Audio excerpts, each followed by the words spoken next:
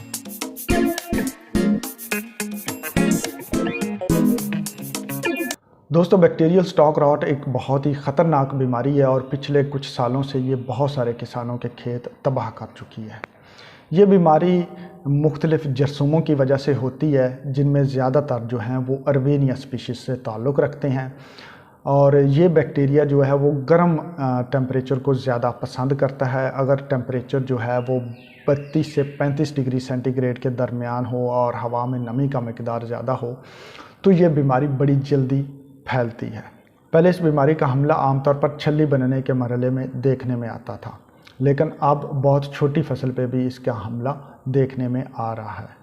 ये बीमारी हमारे खेत में ज़्यादातर पानी के ज़रिए दाखिल होती है या फिर ट्रैक्टर के जो इम्प्लीमेंट्स हैं उनके ज़रिए दाखिल होती है। और जब एक दफ़ा हमारे खेत में आ जाती है तो इसका जो फैलाव हुआ है वो बीमार पौधे से या बीमार खेत से सेहतमंद खेत की तरफ वो पानी के ज़रिए होता है। और दूसरी जो इसका ज़रिया है वो इंसेक्ट्स हैं, मक्खियाँ हैं। चूँकि इस बीमारी में पौधे का तना गल सड़ जाता है और पौधे के तने से स्मेल आना शुरू हो जाती है। गलने सड़ने की वजह से वहाँ पे कीड़े मकोड़े और मक्खियाँ जो हैं वो बहुत ज़्यादा बैठती हैं। अब वो मक्खियाँ जब वहाँ पे बैठती हैं तो बैक्टीरिया या जरसूमा जो है उनके साथ लग जाता है और जब वो सेहतमंद पौधे पे जाके बैठती हैं तो वहाँ पे वो जरसूमे को मुंतकिल कर देती हैं। दूसरा ज़रिया जो अहम है वो हमारा पानी है।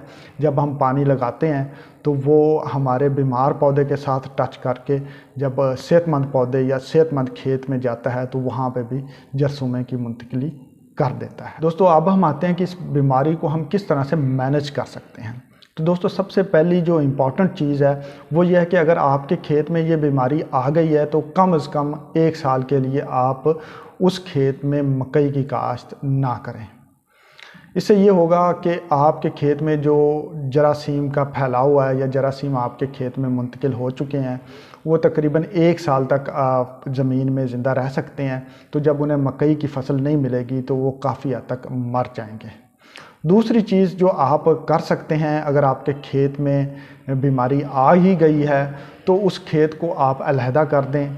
उस खेत का पानी जो है वो सेहतमंद खेत में ना जाने दें और पानी का लेवल जितना हो सके नीचा रखें ताकि जो है पानी वो बीमार हिस्से को टच करके आगे जो है वो सेहतमंद पौधों में बीमारी को मुंतकिल करने का मूजब ना बन सके।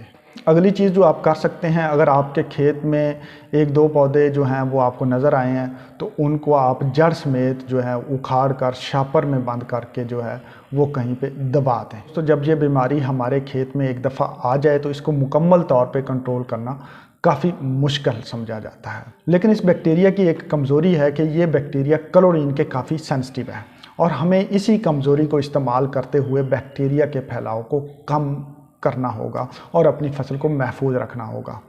यानी कि जब आप अपनी फसल में पानी लगाएं तो उसमें क्लोरीन का इस्तेमाल करें, यानी कि क्लोरीनेटेड वाटर से इरिगेशन करें और 15 जो दिन के वक्फे से क्लोरीनेटेड वाटर की जो है वो इरिगेशन को रिपीट करते रहें।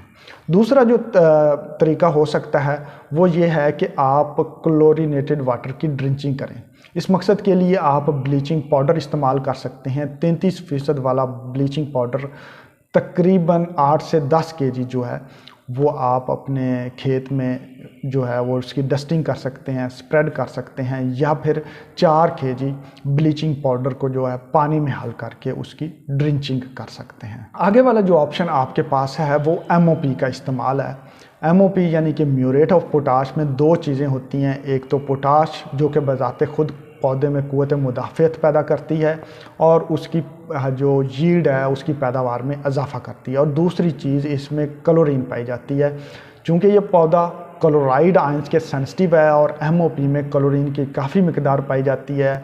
जब हम MOP को फसल में अप्लाई करेंगे, फ्लड करेंगे तो ये बैक्टीरिया पानी के ज़रिए बीमार पौधे से सेहतमंद पौधे में मुंतकिल नहीं हो पाएगा। अगली ऑप्शन आती है हमारे पास एंटीबायोटिक का इस्तेमाल।